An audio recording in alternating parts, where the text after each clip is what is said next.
Hello friends, welcome to YoYo TV. நம்ம இன்னைக்கு என்ன ரெசிபி பார்க்க போகிறோம் அப்படின்னா, இந்த ராகி மாவை யூஸ் பண்ணியும் தேங்காயை யூஸ் பண்ணியும் எப்படி ராகி பால்ஸ் செய்யலாம் அப்படிங்கிறத பற்றி தான் பார்க்க போகிறோம். அதாவது ராகி மணி கொழுக்கட்டை. வாங்க அதற்கு தேவையான பொருட்கள் என்னென்னு பார்க்கலாம். நான் அதற்கு வந்து 1 டம்ளர் ராகி மாவு எடுத்திருக்கேன்.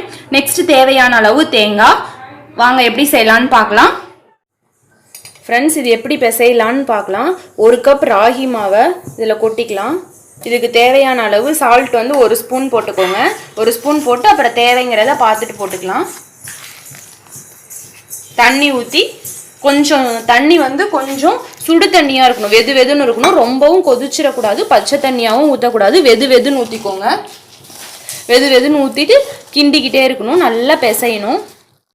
இங்கே பாருங்க, இது மாதிரி ஓரளவு நல்லா கெட்டியாக பிசைஞ்சிக்கணும். இது மாதிரி பிசைஞ்சிட்டதுக்கப்புறம் கையில் வந்து லைட்டாக ஆயில் அப்ளை பண்ணிவிட்டு குட்டி குட்டி உருண்டையாக பிடிச்சி இட்லி பிளேட்டில் வச்சு வேக வைக்கலாம். இட்லி பிளேட்டில் வச்சு வேக வச்சுட்டு அதுக்கப்புறம் எடுத்து தாளிச்சா ராகி மணி கொழுக்கட்டை தயார். இங்கே பாருங்கள், இது மாதிரி கொஞ்சமாக கையில் மாவு எடுத்து இதற்கு முன்னாடி கையில் வந்து ஆயில் அப்ளை பண்ணிவிட்டு கொஞ்சமாக மாவு எடுத்து இது மாதிரி உருண்டை பிடிச்சி உருட்டிட்டு இது மாதிரி இட்லி பிளேட்டில் வந்து வரிசையாக வச்சுருங்க. இங்கே பாருங்கள், இது மாதிரி உருண்டையாக உருட்டி வச்சுட்டு இட்லி பாத்திரத்தில் நான் தண்ணி ஊற்றி கொதிக்க வச்சுருக்கேன் பாருங்கள் ஃப்ரெண்ட்ஸ். இதில் வந்து இது மாதிரி பிளேட்டை வச்சு மூடிட்டு 10 மினிட்ஸ் வந்து வேகட்டும். அதுக்கப்புறம் எடுத்து நம்ம தாளிக்கலாம். ஃப்ரெண்ட்ஸ், இங்கே பாருங்கள், இந்த பாத்திரத்தை ஓப்பன் பண்ணி பார்க்குறோம். இதில் பாருங்கள் எல்லாமே வெந்திருக்கு.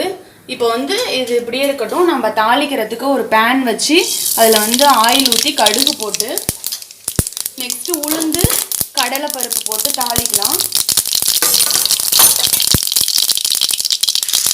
கடுகும் உளுந்தம்பருப்பு அந்த கடலைப்பருப்பு எல்லாம் கலர் மாறட்டும், செவக்கட்டும்.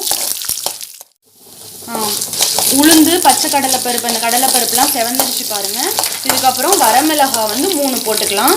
வரமிளகாய், கருவேப்பிலை, கொத்தமல்லி நீங்கள் எது வேணுமாலும் ஆட் பண்ணிக்கோங்க. அது பொரிஞ்சு வந்ததுக்கப்புறம் அந்த ராகி கொழுக்கட்டை பிளேட்டில் இருக்குது பார்த்தீங்களா, அதை தூக்கி இதில் கொட்டிடலாம்.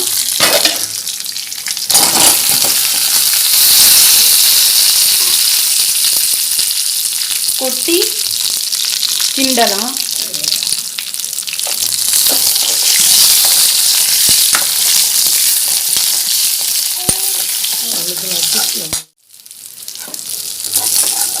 இதற்கு மேலே இந்த துருவி வச்சுருக்கோம் பார்த்தீங்களா தேங்காய் துருவல். நான் வந்து 1/2 கப் தேங்காய் துருவல் வந்து துருவி வச்சுருக்கேன்.